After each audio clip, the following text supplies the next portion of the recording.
some of the deepest damage in your life isn't coming from people who openly dislike you or try to harm you. Ironically, is coming from those who consistently insist they love and care about you the most. Think carefully. Have you ever felt suffocated not by aggression, but by constant, well-meaning concern? Have you noticed how often the line between caring for someone and subtly controlling them becomes blurred? Here's a truth most people never openly admit. Love can sometimes be the most effective form of control.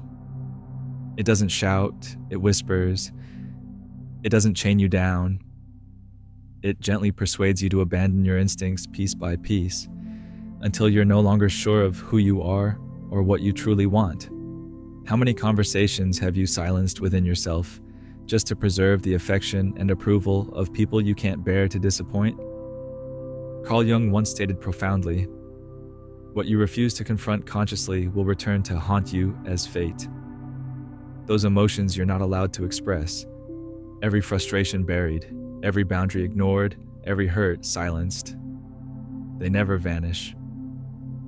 Instead, they quietly find another outlet, emerging as persistent anxiety, chronic fatigue, mysterious aches, or that nagging feeling deep inside that something is profoundly wrong.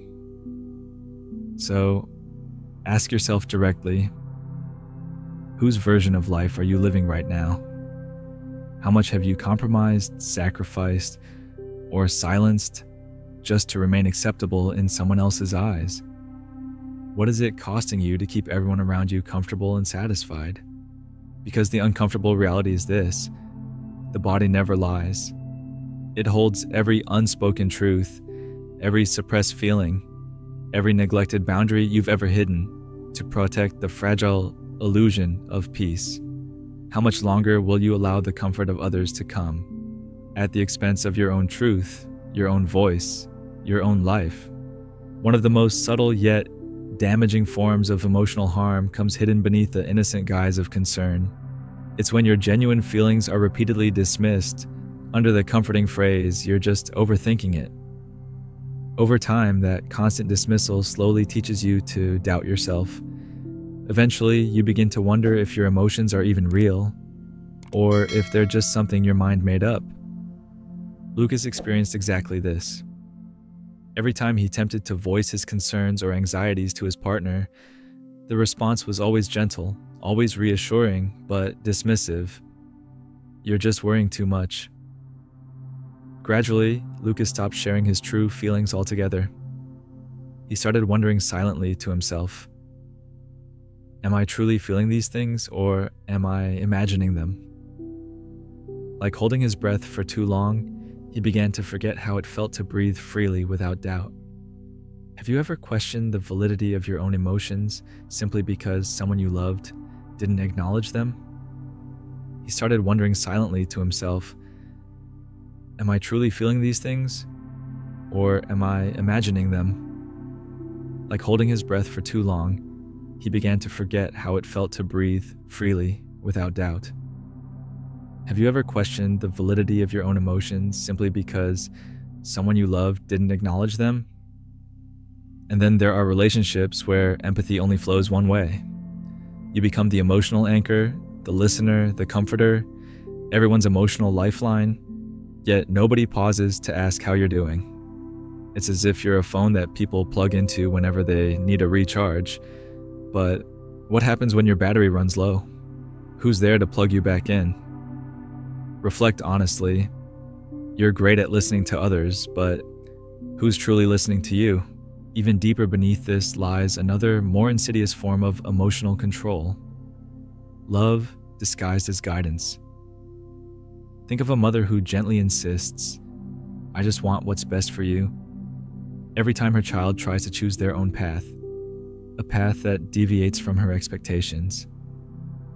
This seemingly innocent concern can quietly redirect your life, pushing you to live according to expectations embedded deeply into your personal unconscious. Are your choices really yours, or have they been subtly shaped by hidden expectations placed upon you without your knowledge?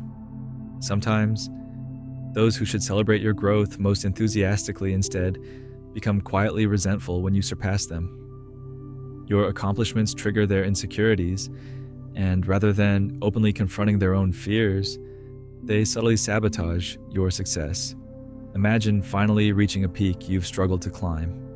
Yet, when you look down, there's no applause, just cold, indifferent gazes that make you question if you're standing in the right place at all.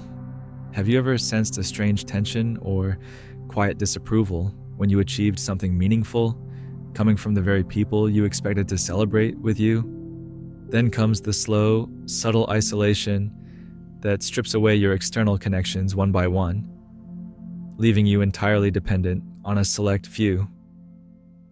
Gentle whispers like, "I'm not sure I trust your friend," or "I don't really think your colleague respects you," plant tiny seeds of doubt that slowly thin out your contact list.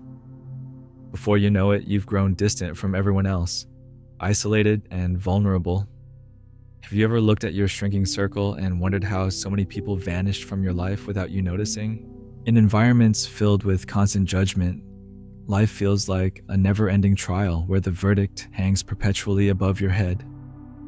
Every conversation, every gathering, every meeting becomes a source of subtle anxiety.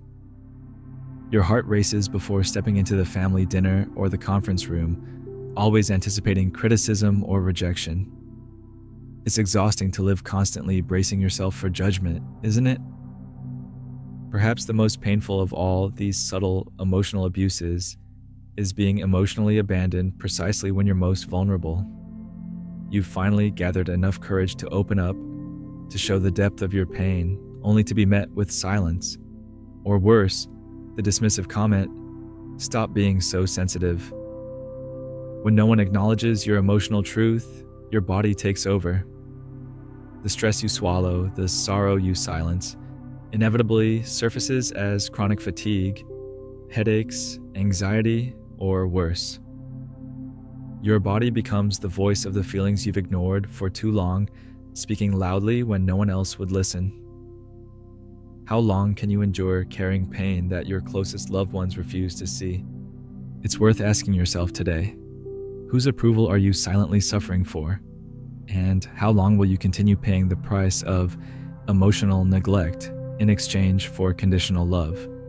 The moment you realize what's truly hurting you, everything shifts. It's not the wounds themselves, the careless remarks, the subtle manipulation, these unspoken disappointments. Those are merely surface scratches.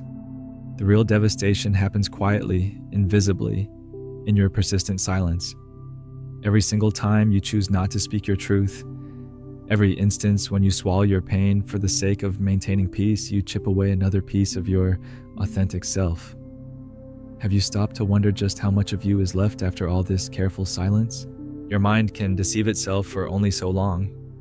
You can rationalize mistreatment, justify neglect, and try to convince yourself that you're strong enough to handle it, that maybe you're the one who's overly sensitive. Yet there's one part of you that always knows the truth, one place that never participates in the deception: your body. The body doesn't lie, cannot lie. When the mind remains silent, the body speaks loudly and unmistakably. Those recurring headaches, the perpetual tightness in your chest, the relentless fatigue that no rest can ease, these are not random symptoms. They're messages, urgent pleas from deep inside your being, begging you to finally acknowledge what's happening. Consider this carefully. Have you ever paused to truly listen to what your body has been trying to tell you?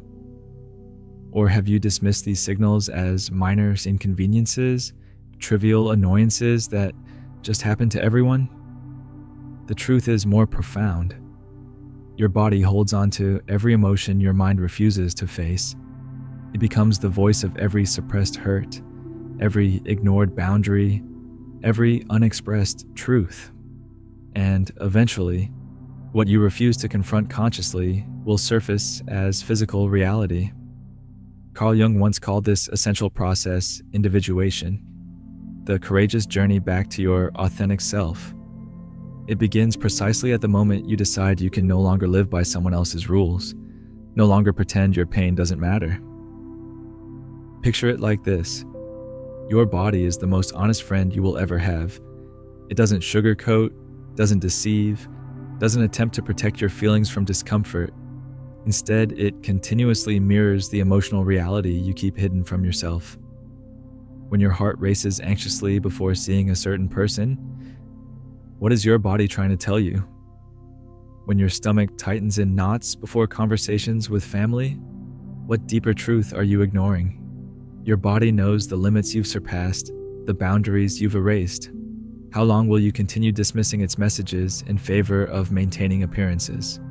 Perhaps the greatest illusion of all is believing that silence keeps you safe, that keeping quiet somehow protects the love you fear losing.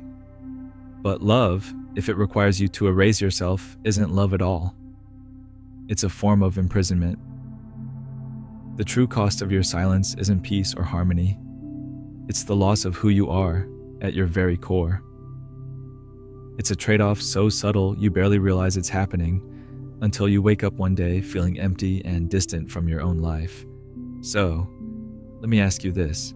Who exactly are you protecting when you refuse to acknowledge your pain? Whose comfort is worth the sacrifice of your authentic self? You've been taught to believe that emotional endurance is strength, that absorbing hurt silently makes you resilient. But real strength doesn't reside in how much emotional weight you can silently bear. It comes from your willingness to acknowledge your pain, confront it, and speak your truth, even when your voice shakes. The powerful insight, the truth that will finally set you free is this. It's not the wounds inflicted upon you that destroy your spirit. It's your silence, your quiet agreement to carry the weight alone, indefinitely. Are you truly prepared to carry that burden forever? Imagine this for a moment. Stepping away from toxic relationships, from those silent expectations, isn't an act of selfishness. It's an act of profound self-respect. Carl Jung described this pivotal choice as the first step toward individuation, the powerful process of becoming fully, unapologetically yourself. To individuate means to carefully peel away the layers of external expectations and conditioning, revealing the genuine person beneath. How much longer will you delay embarking on this essential journey back to your true self? Think of your life as a room filled with the voices of others, voices offering judgments, expectations, and criticisms disguised as care. Over time, you've allowed these voices to grow louder, drowning out your own inner truth. But beneath all that noise, there remains one quiet, persistent whisper. The whisper of your own intuition, the quiet knowing that your life was meant to be lived authentically. Your body, through its pain and symptoms, is desperately trying to amplify this whisper until it becomes a shout you can no longer ignore. Will you finally listen? It's easy to convince yourself that staying silent is simply choosing your battles wisely. Yet not every silence is wisdom. Sometimes it's surrender.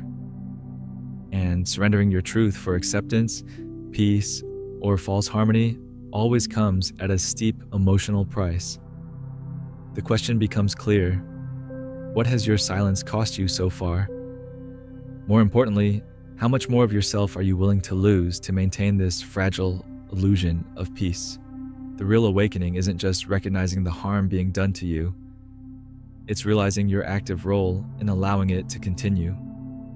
You've handed others permission, through your silence, to keep hurting you. You've taught them that their comfort matters more than your truth. But you have the power in this very moment to reclaim your voice. The moment you speak up, the instant you finally acknowledge openly what your body has been saying all along, everything begins to change. It's true that speaking your truth might initially feel uncomfortable, even terrifying. You may fear losing certain relationships or upsetting a carefully maintained balance. But ask yourself honestly, was that balance ever truly balanced for you? Or was it built entirely upon your willingness to remain silent? The pathway back to yourself, the journey of individuation that Carl Jung spoke of, demands that you stop betraying your own emotional reality. It requires you to honor your body's wisdom, to trust that the ache in your chest, the tension in your muscles, and the weight of exhaustion aren't arbitrary. They're the voices of the truths you've long suppressed, truths now begging to be set free. So here is the final, most urgent question you must ask yourself. How much longer will you allow the comfort and approval of others to outweigh your own peace, your own truth, your own authenticity? What will it take for you to finally break the silence and give voice to what you've buried deep within? Because here's the ultimate truth. Real healing begins at the very moment your silence ends. When you finally dare to speak openly about what you truly feel, something extraordinary happens. You don't merely ease the tension within your body. You reclaim the life you've always deserved. For so long, you've carried burdens quietly, enduring pain that wasn't yours to bear, believing this silent endurance was necessary for love. But what if true strength was never found in holding your breath? What if real courage meant exhaling deeply and giving your truth the voice it deserves? Consider this carefully. When was the last time you felt truly at peace? Not the fragile peace of silence, but the profound, empowering peace that comes from being authentically yourself. Imagine the relief that awaits when you stop pretending, stop hiding behind a mask of quiet acceptance. Your voice, once freed, has the power to rewrite the narrative that you've accepted as inevitable. This choice to speak your truth isn't simply an act of bravery. It's an act of profound healing. Like finally opening a window in a room that's been closed too long, fresh air rushes in, clearing away the stagnation you've unknowingly grown accustomed to. Every word of honesty you speak releases another hidden weight from your shoulders. Each acknowledgement of your genuine feelings brings you closer to becoming the person you've always wanted to be. You have carried silent pain long enough, haven't you? You have hidden yourself from the world out of fear of judgment, rejection, or loss. Yet, ironically, in hiding your truth, you've lost yourself, a far deeper tragedy. It's time now to step forward, not for anyone else's sake, but for your own. This journey of self-discovery and healing, what Carl Jung calls individuation, begins the instant you decide your truth matters more than anyone else's comfort. You are not alone in this. So many have walked the same path, wrestling with silence, fighting to regain their voice. Your story, your insight, your courage to share could become someone else's lifeline. Take a moment now and reflect deeply. What single realization struck you most clearly from this message? Share it openly, authentically, in the comments below. Your voice, your truth, could become the spark that inspires another person to reclaim their life, just as you're reclaiming yours. After all, healing often begins when we realize our struggles, our stories, our truths are deeply connected.